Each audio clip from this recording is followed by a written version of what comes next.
Sample chapter from the forthcoming Searching for My Heart Essays About Love. Apple Pie for Two. I wiped the butter off the laptop and then reveled in the aroma of cinnamon that filled my astonished kitchen. My husband burst through the door. "Something smells delicious in here." Grinning, I could hardly get the words out. "Baked you a present, honey." An apple pie cooled on the counter in direct rebuttal to the fact I hated cooking and wasn't even that crazy about eating. Ben clapped his hand to his chest. "Oh my God, it's beautiful." It was. A golden volcano with juice seeping through its fissures and steam escaping its peak. The dish exceeded my culinary skills. I'd attempted it partly because Ben had mentioned he loved homemade apple pie, but mostly because he didn't expect it. He had cheered every uninspired meal set in front of him. His patience had engendered both my gratitude and bravery. "You did this for me?" he asked. The question hung in the air between us. I savored it. There was nothing to savor about the food I'd grown up with. My father caught catfish in the days when sophisticated palates scorned it as a bottom feeder. He hunted squirrel, coon, duck, and beaver, accompanied by hounds that were breadwinners rather than pets.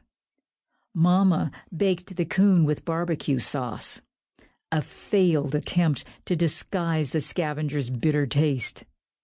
Potatoes and carrots swam around it in a puddle of grease. In the summer, she picked dandelion greens out of our yard and rutabagas that grew back by the alley. As I picked alongside her, Des Moines' hard-packed clay soil dug into my knees, while mosquitoes tormented a thin-skinned spot above my elbow. I knelt for hours. It seemed a mountain of raw greens cooked down to only a slimy spoonful. Sometimes corn on the cob appeared in our kitchen, sacks full of it. Sweet corn tasted like a reward, but shucking it was punishment, especially for me, squeamish about the worms that lurked beneath the silk. About once a year, Mama baked fudge. Blocks of it, heavy as bricks, sat in the icebox, wrapped in wax paper. She doled out tiny chunks to us kids. It was hard and cold against my front teeth when I bit into a slice. With 6 in the family, everyone nursing a voracious sweet tooth, the fudge disappeared after a day or two. Dad claimed the bulk of it. When Mama fixed another of Dad's favored treats, he didn't have to share. Nobody else liked chitlins.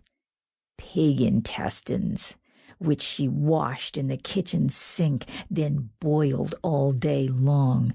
Their stench dug claws into my throat and lungs. The house stank for weeks. Toiling over stove and sink, Mama was borne around the kitchen on a tide of hard-scrabble routine, which crowded out any notion of teaching her little girl how to cook.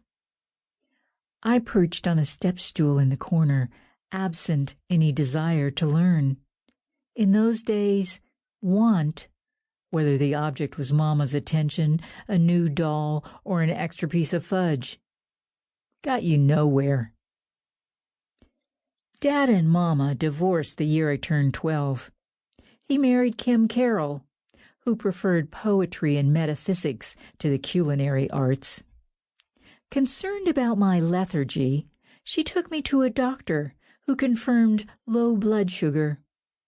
The doctor explained my new relationship with food, eat every 3 hours every day, as though he were prescribing antibiotics.